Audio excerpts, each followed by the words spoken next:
Welcome to Real Estate Insights, where I sit down with top real estate pros across Utah and Idaho. I'm Caleb Adams, your host. My guest today is Jocelyn Ocampo with Realtypath here in Cache Valley. We met at the Women's Council Golf Tournament earlier this year, and she's bilingual. She's got a great presence on Instagram and will be the president of the Women's Council here in Cache Valley. Jocelyn, welcome. Thank you so much for having me on, Caleb. I appreciate it. Yeah, of course. To kick things off, can you tell us a little bit about how you got into real estate and where you are now? Yeah, so it actually started when my own parents were buying their first home. I was about 15 years old when we kind of went through the process, and our realtor was really nice, and I just kind of saw how she worked. I didn't really know what real estate was at 15 years old, and so I watched podcasts, did my research on social media, and I was actually back and forth between pursuing the medical field. So I was thinking about becoming a nurse. And then I just really sat with my thoughts, I guess. And I was like, you know what? I think I really like business. I like the idea of being an entrepreneur. And then I fell back into real estate and the thought about that. And so that's kind of how I started. I got my license sophomore year of college. So I've been going at it ever since. That's awesome. Well, nurse and real estate, both people professions, helping people. So sounds like you enjoy helping people. Yeah, I love it. And I love to just meet new people. Just making relationships with new people is really fulfilling. And I love what I do. So Sure. That's awesome.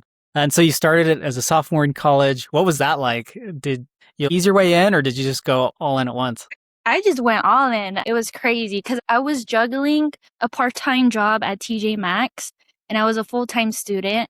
And then I was doing part-time at Bridgerland Technical College. So when I was not working or going to school, I would go to Bridgerland in the evenings and just do the classes in person because I like to learn in person. I can't do an online course. And so I need to ask my questions and just kind of really get all the knowledge.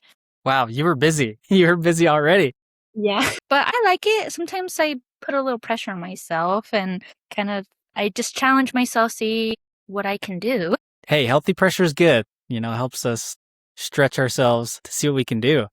I'm curious, in the decision process when you were in college, what pushed you to go all in where you went from, maybe I should do it too, I'm all You in? know what? That's a good question. So Chelsea Funk was my mentor, and her dad, Dennis Perry, I was hosting an open house for him one day, and nobody came through, and I was kind of sad. I was disappointed. And I was really bummed because the traction wasn't there yet, and I was feeling really discouraged. And he actually came through the open house. He was the only person who went, and it was his listing. And we were just kind of talking, and I had like my little setup, like my muffins and everything. And he was like, "I'm so sorry nobody came through."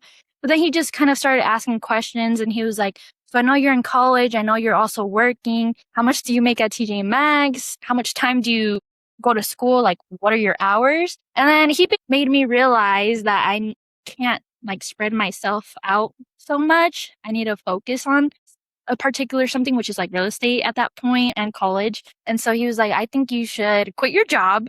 He was like, "I think you should quit your job at TJ Maxx and just go all in on real estate, do it full time. You're going to see results and it'll go good for you." And I was really hesitant at first. And I talked to my parents. I talked to a lot of people to see what their thoughts were.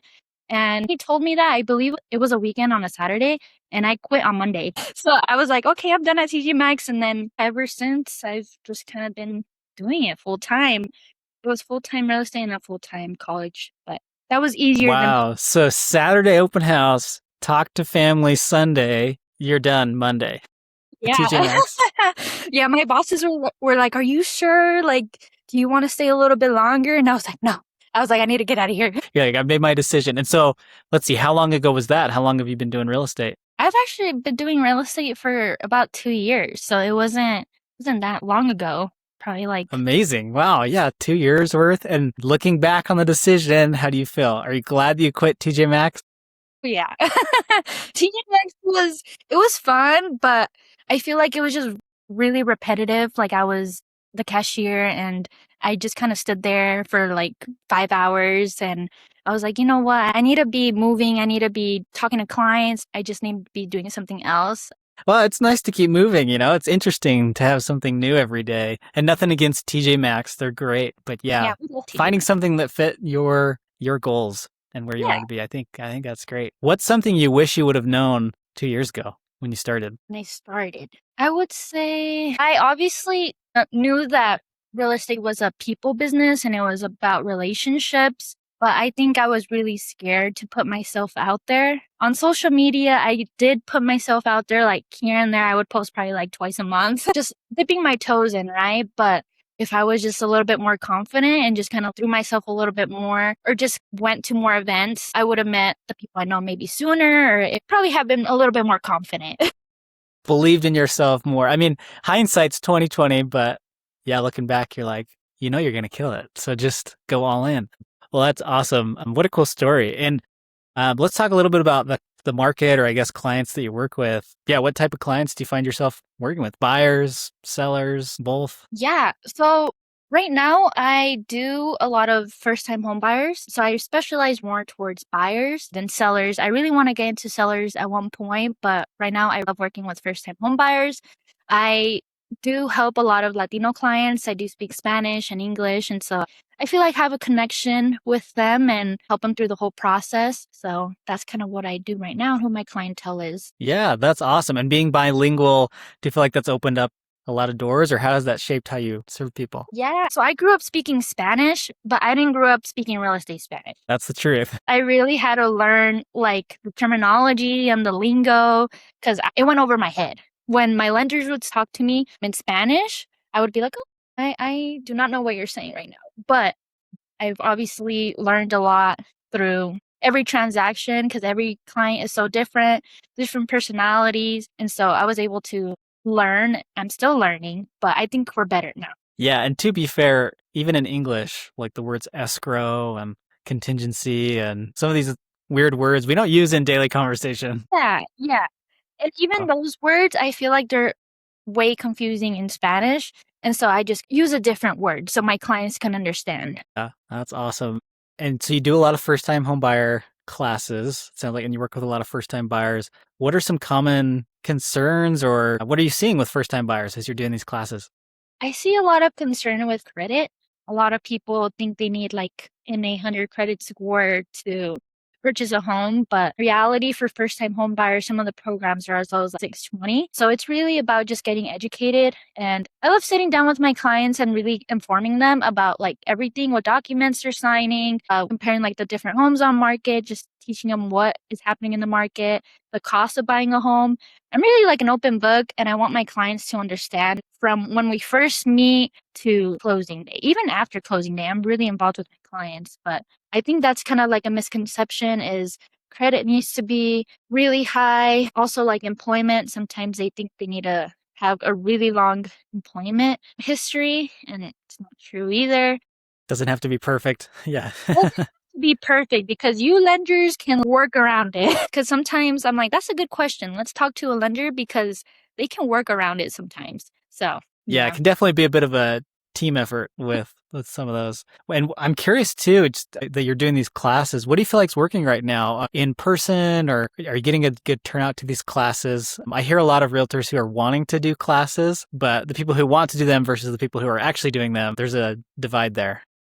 I think it's a lot of just marketing the classes for people to actually show up and know what's going on. I usually just post it on Instagram and Facebook, do a little ad so it could like run for a week or something. Yeah, I also do a radio ad with Juan. So my ad for the homebuyer class is kind of going for 3 weeks or something like that. So I get some calls there. That's amazing. That's so cool. So you do the radio ads, maybe some ads online and organic posting, Yeah. people show up. That's so cool. With first time buyers, are there any areas in Cache Valley that you're excited about? New builders are so fun to me. Partner is a really fun builder who builds in Smithfield, Hiram. They have a lot of different locations. And now the new one is Troy Allen, and they have a new subdivision in Logan that I find that a lot of first time home buyers are really interested in because it's kind of right in the middle. It used to be Nibley, but now It's Logan. And a lot of rural areas too, Smithfield, Hiram, that I see a lot of first-time home buyers want to move a little bit in the outskirts because they want more space, is what I'm seeing with my clients. They want a backyard. And so Logan is popular, but not as popular as I thought.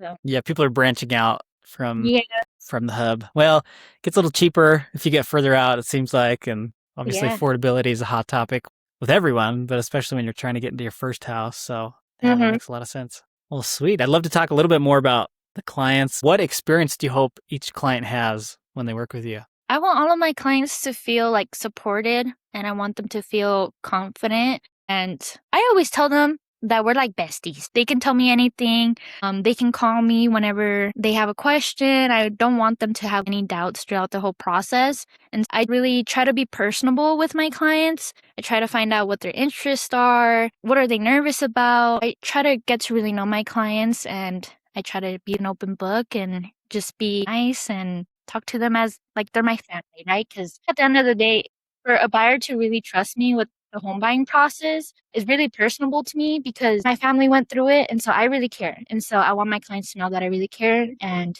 yeah, we're family.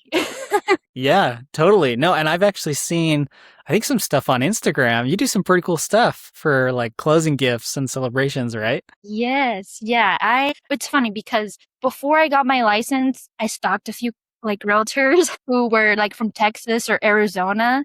And I always saw like their big like closing day like celebrations with the red carpet and a nice closing gift and a key. And I kind of noticed that nobody in Cache Valley was doing that yet. And so when I got my license, I was like, I want to be one of the first to do this big thing, right? Because they deserve it. They bought a house. That's a really big financial decision. And so slowly I started getting a red carpet and a key and like the nice little gold poles and having them pick a closing gift to make it really personalized, as well as I asked what their favorite color is. And so if it's pink, make it pink. So I try to make it really like on theme and on whatever the client likes. Yeah, man, literal red carpet treatment.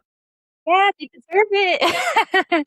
I mean, that's fair. This is probably the biggest financial decision they've made or will make. And so it's a celebration when it's over, the stress of it all. Yeah, yeah, because sometimes it can be stressful. I try to make it as stress-free as possible, try to make it as smooth, but sometimes it doesn't go that way. And at the end of the day, I want them to know how much I appreciate them and how, like, they bought a house and it needs to be celebrated, right? Yeah. Well, I'm sure it helps too. Like when people hear about it, they're like, you got to work with Jocelyn because look at closing day. It was so cool. Hopefully. On the Instagram side of things and social media, do you feel like you're getting a good amount of business from that? Or yeah, how's social media worked out for you with working with clients? Yeah, I think it's been great because some of my most recent clients have found me through social media or through Facebook. I'm really not into Facebook that much. I actually created an account when I started real estate. I just had Instagram before, but my dad was like, you need to get on Facebook. And I was like, I was like, I'll create it. I mean, he was right because some of my clients found me through Facebook. And same thing with Instagram. I think I'm a little bit more active on Instagram. And it must be working because yeah, you said you got some people from that. For anyone, for like agents listening that might be nervous to post or be on social media, do you have any tips or tricks for them to be more active on social media? I think I was actually talking to a realtor about this because he was wondering kind of how I did it. And I just kind of said I post what I would want to see, if that makes sense. Like if I was a client and I saw a realtor posting like a specific content that I would be interested in, because I really want to target people who are like me.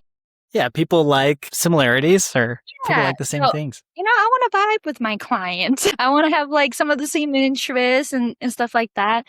I work with a lot of younger people, which I love. It's so fun. I like working with everybody, right? But one of my most recent clients were 22 and 24. So we're like the same age.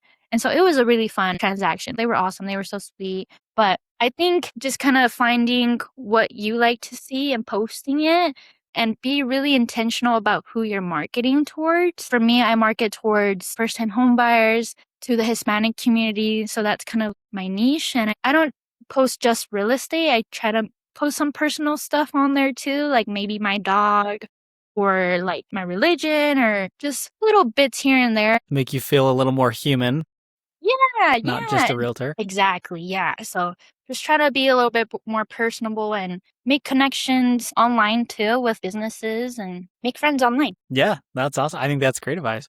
Well, I want to talk a little bit about Women's Council just since you're going to be the president here in 2028. How exciting. So tell me, how did this come about? How did you get involved with Women's Council? How did you get to this point? I'd love to hear about it. So it's actually crazy because Chelsea Funk, who works at Realtypath with me and was my mentor, like I mentioned, she has always said that Women's Council of Realtors was the thing that started her business. She's always had good things to say about Women's Council of Realtors, and she's always advocated for them and how we should join. And I was actually thinking about joining, but I just never joined for some reason. But then I got a call from Lissa, and I actually missed it because I was swimming. And so I returned her call, right? And she was like, "Hey, Jocelyn, Kelsey Karshner reached out to me, and we're looking for a social media person to do the marketing for WCR. She said that you would be a really good fit because you're really active on social media, and we would love to have you on WCR." And so I was like, okay, that sounds fun. So if it wasn't for Kelsey's recommendation, I don't know if I would have been in BCR right now, but that's how I joined.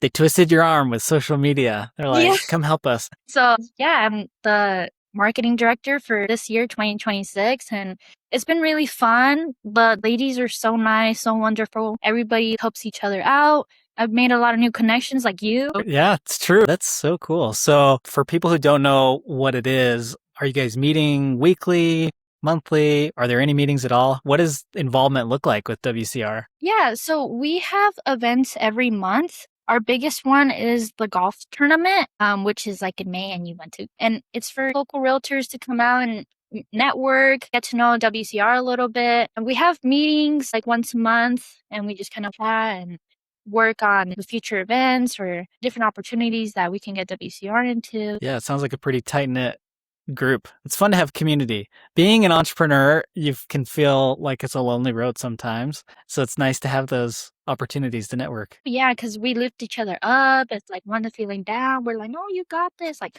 yeah, it's a vibe. It's a community. Yeah, that's awesome. One question I like to ask every realtor, are there any common mistakes you're seeing your clients make right now? Could be buyers or sellers. Probably like financing things that they shouldn't be financing when we're under contract or quitting their jobs. I had one client quit their job when we were under contract, and that was really stressful.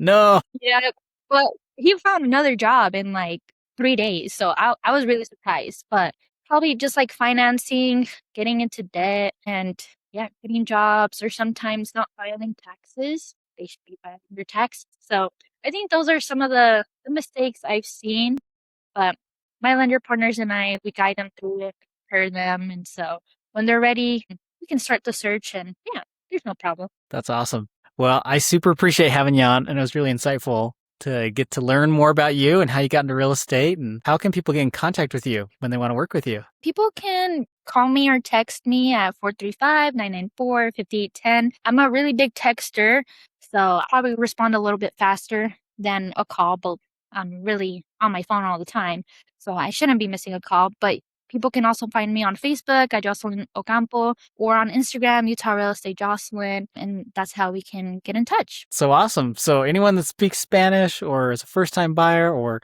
any real estate needs, reach out to Jocelyn. She's awesome. She's going to take good care of you. So thanks so much, Jocelyn, for joining.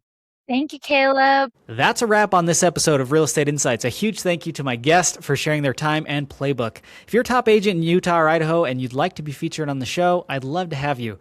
Reach out anytime. I'm Caleb Adams, mortgage broker here in Utah and Idaho, who loves connecting great agents with great people who need them. We'll see you next time.